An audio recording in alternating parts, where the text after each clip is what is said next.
Ndikulandireni pa tebulo la adindo madzulo ano kuti ndiyankheko mafunso.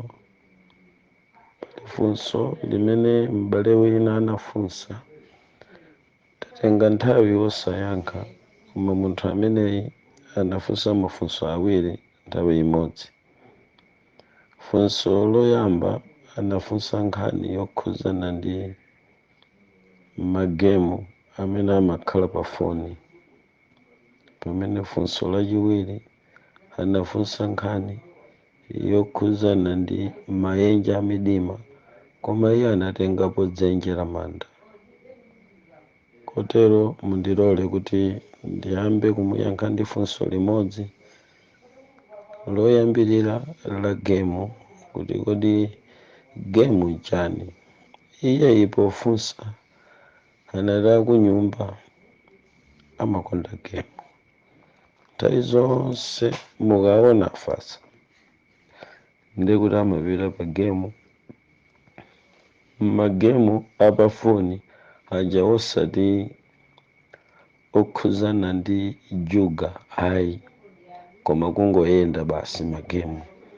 Mwina pamakhala magemu ampira, magemu othamanga, pamakhala magemu owongolera galimoto ziyende munsewu, magemu a mitundumitundu amene amakhala pa foni ambiri akuti sitingathe kuwatchula onse.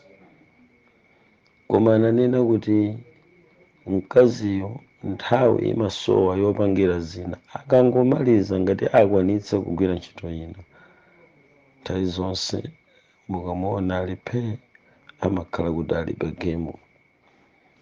Sapita kocheza nthawi zina amakhala pa gemu.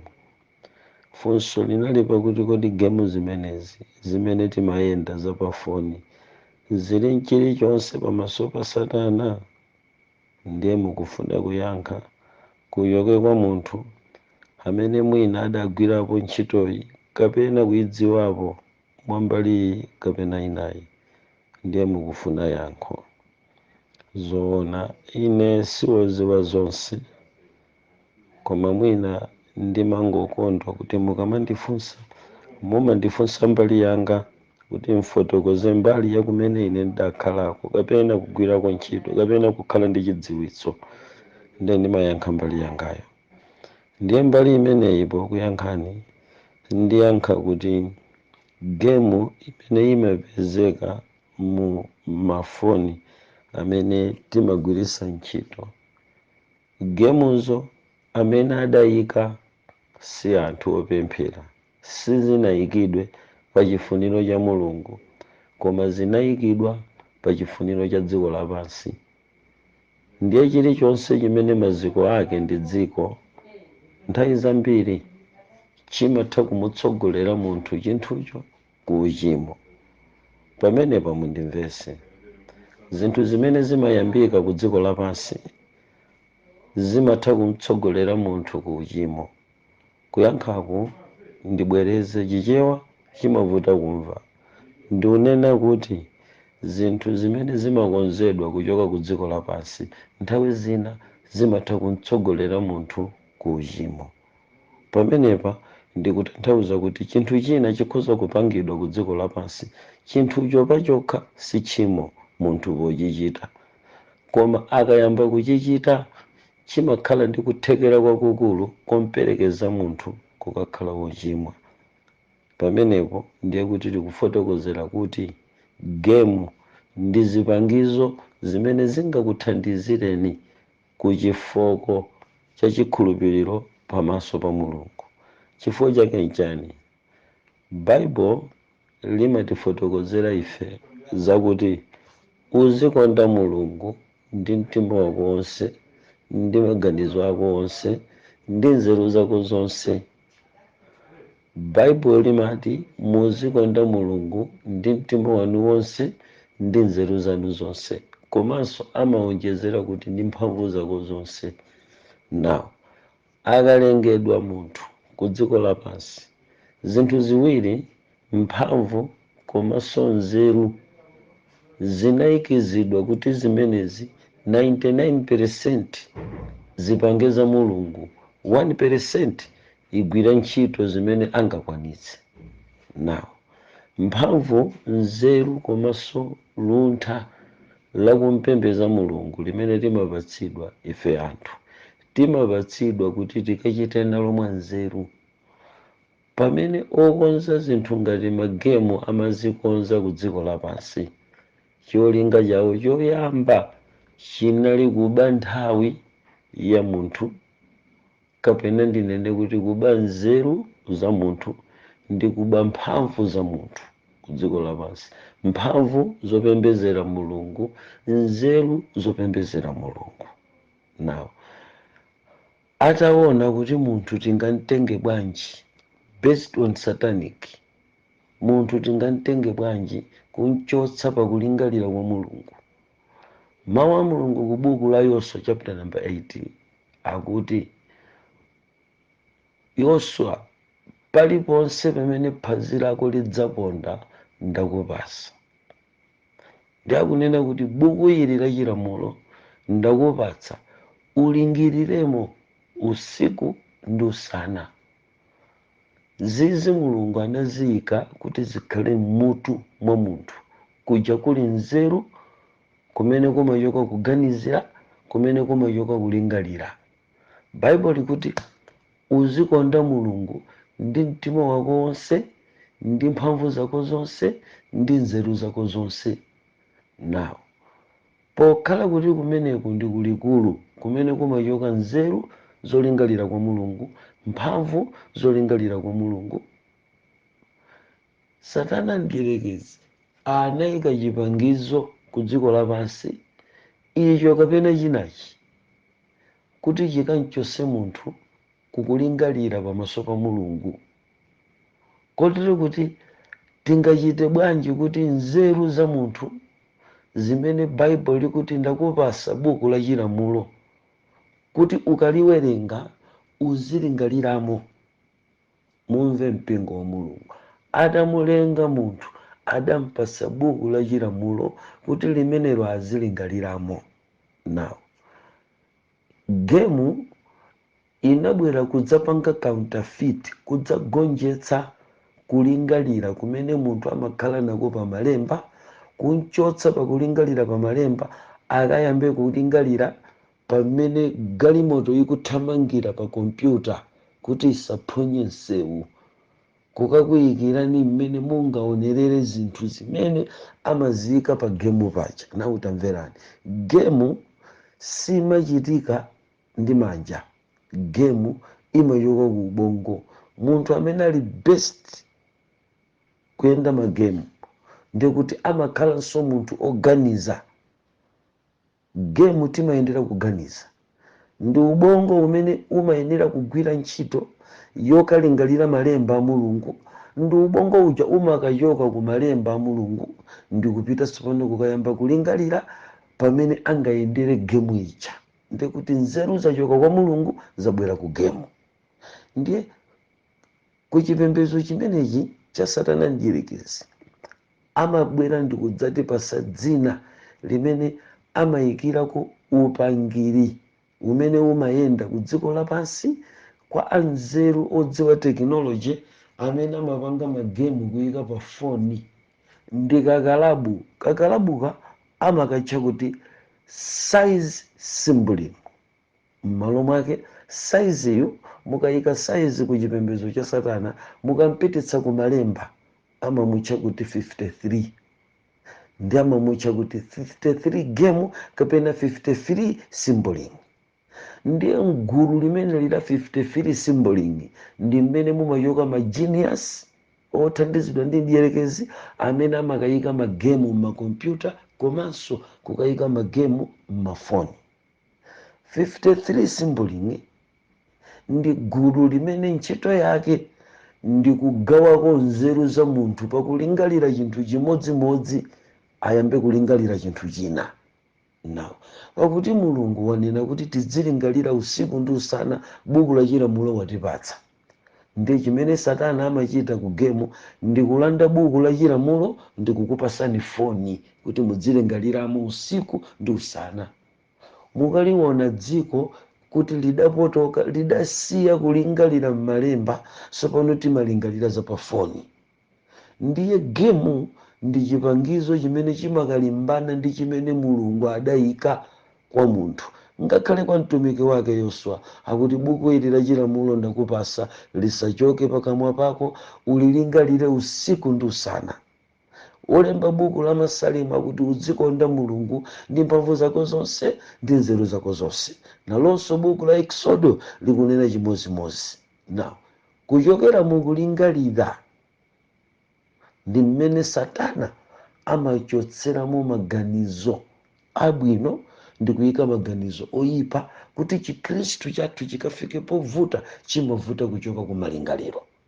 Ndiye Satana anatumiza gemu kuti ikachite nkhondo ku malingaliro, akatichotse pa kulingalira pa za Mulungu tikayambe kulingalira pa za gemu. Choncho ine ndiyambe ndikubwereranso pambuyo kuti ndikukumbutseni, nanena kuti pali zinthu zimene sizikhala zoyipa koma zimasogolera anthu kukhala oyipa. Sakumva munthu. Simunganene kuti m'Baibulo analemba kuti gemu ndiyoyipa, koma gemu imamtsogolera munthu pakukanchosa mchipinda cholingalira, mu thinking room. Satana anayikamo kuti molomoti uzichita think about malamulo, sopano uziganizira za gemu. Ndiye nthawi imene timapereka ku magemu ana Mulungu mzipinda zathu, tidziwe kunena kuti 53 symboling amakhala akukwanitsa cholinga chawo chogonjetsera mpingo wa Mulungu, kuuchotsa pakuwerenga malemba, pakulingalira za Mulungu ndi kuyika kuti uzikalingalira zinthu za kudziko lapansi zimene ni magemu. Ndimalize ndi imene imachedwa kuti snake bite. Mumayipeza magemu onse amene mumawapeza kudziko lonse lapansi amasogoleredwa ndi kagemu kaja timayenda mmafoni, kamayenda kuti nkanjoka ndi kamapita ngati kakagunda uku kumayenda, mukamadya kamapita kakatalika mukamalephera kamapita kakatalika, kena kuchima zakhala chinjoka chachitali. Koma pa gemu pano na kanjoka kamene kaja kamene mumakaona kaja ndi chani chimene chija mkati mwa gemu? Anyamata a 53 symboling anayika chimene chija nkuchipasa dzina limene amachitcha kuti Ambuye andithandize kuti nkumbukire, chimatchedwa kuti evil shaping. Njoka ija imatchedwa evil shaping. So sindidziwa kuti ino nzanga amene munapita usukulu muntanthauzira kuti chani, koma evil uyu ndi oyipa, shaping uyu ndi ochikonza chinthu owumba. Ndiye kaena nkonza bwino kana mutchula bwino, koma mchingerezi amamutcha kuti evil shaping. Pamene mukapita ku satanic language amanena kuti snake salamander. Koma inu mugwire evil shaping kuti potanthauzira apa nditanthauzire bwino. Njoka imeneja ndiye manthu wa magemu onse amene mumaona pa foni amagona ku kanjoka kamene kaja,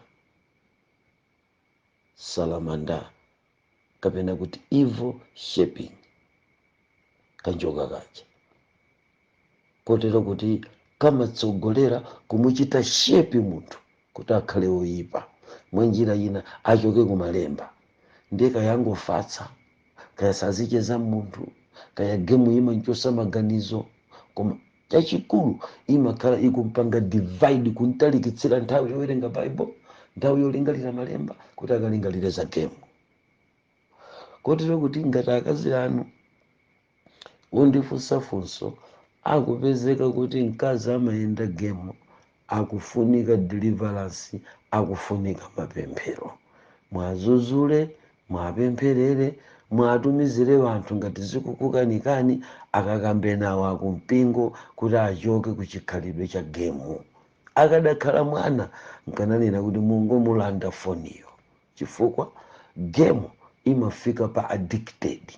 Ndiye chinthu chilichonse chimene chimaza kupanga addict chili cha dziko lapansi chimakatembenuzira kuchimo.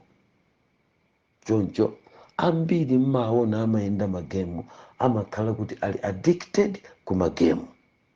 Choncho magemu apafoni ndi chipangizo chimene akalabu 53 anachiyika ku dziko lapansi kuti chikathandizire kumuchotsa munthu pakulingalira malemba komanso pakutenga nzeru zake kukonda mulungu.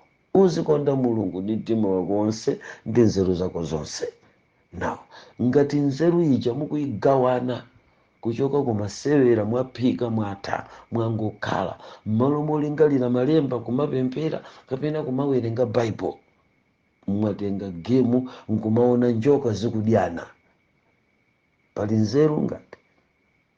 Tsono Satana wambwambwanisa akhristu ambiri amayenda magemu apafoni amatipa kuti sijuka, koma akuyiwala kuti pamenepo akugwetsa pansi mbendera yakulingalira mawu a Mulungu ndi kuyenda m'malemba tsiku ndi tsiku. M'malo mwake amatenga nzeru zawo kukawongolera kayendetsedwe ka njoka za pa gemu, mmene achula adzirumphira pa gemu, mkulukulu kumakaonerera nkhono zothamangitsana. Wasiya kuwerenga malemba. Tikapeza mmakomo mwa azimayi kapena vana akuyenda izi mopyola muyezo, tiye ntazuzule ndi kuwathandizira kuti nzeru zawo zibwereko pabwino, chifukwa chinthu chilichonse chimene chikuchitidwa ku dziko lapansi chimene chili against ndi kulingalira malemba a Mulungu chikoza kutisandukira kudzakhala chimo. Ambuye akuthandizeni kuyankho limene loyambali. Koma pamene ndikuchoka kuyankho loyamba, mundilola kuti mbwere kuyankho lachiwiri. Yankho lachiwiri limene lidabwera ndi funso lakuti mmene munkafotokoza mu audio ina munkafotokoza nkhani yokhuzana ndi manda kuti nalonso ndi dzenje pakati pa maenje 16 kapena 18 mudatchulacho. Ndivomere pano kuti ndivomera kuti ndizoona. Manda ndi limodzi mwa maenje mmene linali kuchipembezoku kapena mukakhala kuchipembezo cha Satana akamapita kukakuonetsani maenje amene ziwanda zimakhalako kuma pit of hell, kumanda kumene kumapanga kumene ziwanda zimakhalako, sangakutchulireni maenje okwana 10 asadatchuleko manda. Mukakamfunsa kuti tatipatse maenje atatu, akakuwuzani maenje atatuwo koma manda akatchula, chifukwa ndi dzenje la mtengo wapatali nsonalo pakati pa maenje akumidima manda. Chifukwa chake nja ziwanda zimene zimakakhala m'matupi a vanthu akamamwalira kukayika kumanda, ziwanda zimalondola matupi akufa kukakhala pamene panali munthu paja nkupayesa ngati pokhala pake. Sakumva munthu amene amamwa akumwa amamwalira akumwa kachaso, ndi chafa naye kachaso. Kuti amwe kachaso kufika pomwalira anali Junusi omwetsa amene amamulimbikitsa chikhalidwe chakumwa, chinali chiwanda chotchedwa Junusi. Ukamwalira Junusi uli ndi moyo amapanga nawe ubwenzi mpaka na amakuveka lingi mthupi lako. Lingi inja amasanduliza magazi ako onse kukhala kachaso, akuveka lingi. Simuiona koma wena adatenga chikole mdierekezi kumowa, kwakuti mukamayang'ana kuuzimu muzapeza kuti ali mchikole chochokera kwa Junusi, sangachite survive tsiku lonse osamwa kachaso. Now akamwalira iwowa kupita kumanda, Junusi amawalondola, chifukwa chakuti ziwanda zimatha kulondola matupi akufa popita pamanda. Ndiye kuti limeneli zimakalowa nawo pa dzenje, timalitcha kuti dzenje nambala 14. pakati pa maenje 16 yaja.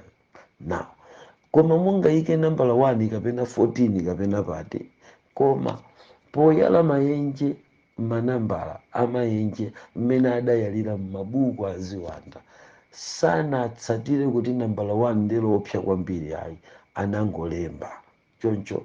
Ngati anganene kuti dzenje la manda ndi limodzi mwa maenje 18 koma ilili ndi dzenje nambala 14, sikutanthauza kuti ndi dzenje loopsa lili pa nambala 14, ayi. Choncho ndinene kunena kuti ndizoona kuti manda ndi dzenje lina la kumidima. Amfiti angafotokoze bwino, amene mdatambapo mungandivomereze bwino mchitidwe umene umachitika kumanda pamene mukufuna kuyamba kugwira ntchito za ufiti. Mata mesa mmakhala pa mtumbira, makamakanso mitumbira imene inuyo muli involved ndi imene mmayikonda kwambiri kukakhalira pamenepo. Now mukayamba kutumba kulankhula kutchula dzina la amene adamwalirayo ngati mukumudziwa, ndendende akamachoka pamandapo ulendo kukalowa m'mudzi kaya nkumaloto mukapeza kuti mwalota ndendende azakhali wanu mmene adaliri koma akubwera kudza kunyambitani zala, mukulota za ufiti koma azakhali wanu atenga kuti amapita pa dzenje la mandalija nkukanena dzina la amene adamwalira,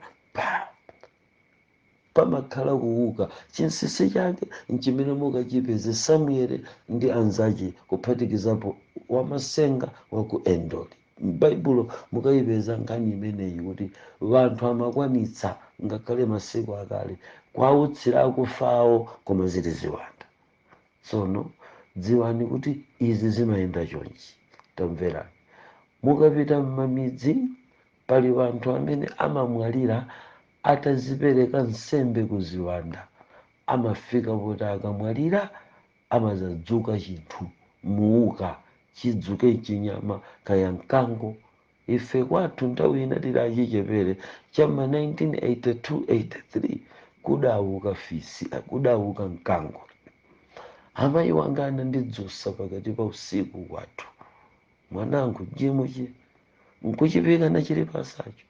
Ine ndikumva tikukasunzumire kusunzumira pa windo nkuona kuti tikungoona kuti ndi chinthu ndithu chikuoneka ngati chinkango koma chiyimirira ngati munthu, chikhala pansi ngati munthu, chikuchita zinthu zonse, kunyamula mtondo, chikukukuta mtondo koma nchouka. Chikamayenda uchiona chapanga ngati disappear. So amati muuka dzimatani zinyama zimenezi zimakhala kuti ndi ziwanda zachokera ku maenje akumidima. Tamverani, mdima kapena kuti dzenje la kumidima mu dzina la manda ndi dzenje limodzi loopsa kwambiri pakati pa maenje 17 kapena 18 amene ni maenje akumidima, kumene ife timanena kuti bwererani ku maenje akumidima. Manda limakhala dzenje. Ndi chifukwa chake Baibulo limatiuza kumagona mwa Ambuye, chifukwa mukapita pa manda kuti ndinu mfiti, ndingakufotokozereni nkhani yochititsa chidwi madzulo ano imene imachitika m'mandamu. Mumakhala kupyerera matako atakapyerera mtumbira wa munthu amene anali wopemphera. Tikamanena muja kuti agone awa koma agone ndi Ambuye mpaka tsiku la chiukiro. Ana Mulungu ngati ogonayo wagonadi ndi Ambuye, dothi lonse pamene wakhalapo limakhala ndi shoko ya ulemerero wa Mulungu, chifukwa Mulungu amalemekezabe munthu, amamulemekezabe munthu amene akuyenda pamodzi ndi Mulungu wake. Chimenechi chakhala chikutengera ubwino kukhala opemphera, chifukwa ngakhale mukapita m'mandamu mukaona kuti mizimu ya iwo amene adachoka ku dziko lapansi imabweresabe mavuto akulu ambiri kumabweranso ku dziko lapansi. Enda alota cheuche, ena ndinakumana nawo, zimachoka kuti zimachoka ku maenje akumidima. Now tikamanena kuti manda, ndikuvomereni kuti manda ndi dzenjedi lachani la kumidima, ndipo munafunsafunso lakuti ndiye tingachite bwanji kuti mandatuwo asakasanduke dzenje la kumidima. Bible limatiuza kuti wakufa akafa sadziwa kanthu bi, tagona m'manda. Angakhale kuti ziwanda zimalondola kulondola thupi lathu, koma the respect yochokera kwa Mulungu imene amayipereka kwa oyera mtima imaperekabe chitetezo cha moyo wanu wa inu kapena cha thupi lanu limene likuwola kumanda. Mulungu samalola kuti thupi la okondedwa wake liseweresedwe ndi anthu otchedwa mfiti. Thupi tikunena, mzimu kulibe, koma dothiro limene inu mumakhalamo mukadzachoka, nyumbayi imadziwika. Tamverani, mukafunsa amene amachita maintenance manyumba area, kamupita area 10, kamupita area 12, kamupita area 11, kamupita Nyambadwe, kapena masiku ano sindikudziwa, koma kale akasamuka kuti mukupita kopenta, mumadziwira chipupa kuti munali munthu wakuda, mmene chidere chipupa careless. Mumadziwira chipupa kuti nyumbamo mukakhala mzungu, mumadziwira chipupa mmene chimasamalikira chipupa, mumadziwira kuyadi kaya kukhala miyezi 3 poloti imene isanalowe, koma mukangoyima paketi kungosuzumira mudziwa kale kuti kuyadi uku kumakhala mzungu, kuyadi uku kumakhala munthu wakuda. Chifukwa chakuti angakhale tonse ndi wanthu, koma awiri ife pakati pa ife ndi mzungu tinasiyana machitidwe a zinthu, tinasiyana mchikopa chomwe ndi mtima omwe. Now chifukwa chakusiyanawo kilini imakhala yosiyana. Now ndimaperekera chitsanzo kuti mumati mukapita kuyadi kumene kunkakhala mzungu ndi anasamuka, kumadziwika kuti kunali mzungu. Pa mzungu ndi pa mzungu, ndipo pa mzungu sipanama. Now ngati ndidzachoke ine thupi langa ulendo kwa ulemerero wa Ambuye kundisungira tsiku la chiukiro, ziwanda zikabwera pa manda anga, thupi langa la ine ndi la munthu ochimwa, matupi awiriwa sangafanane. La ine likadziwika kuti nyumbamo munali mzungu, oyera mtima anapita thupilo. Now mfiti zimatha kudziwa kuti nyumba iyi munkagona munthu oyera mtima, ndipo pochita amayenera kukumana ndi mavuto kapena kulephera kapena kuopa kumene osaligwira thupilo. Ndiye mukanena kuti titani popeza manda ndi dzenje, tingapewe bwanji? Ndikunena kuti sitimapewa zochitika zakumanda, chifukwa timakhala kuti ifeyo tafa.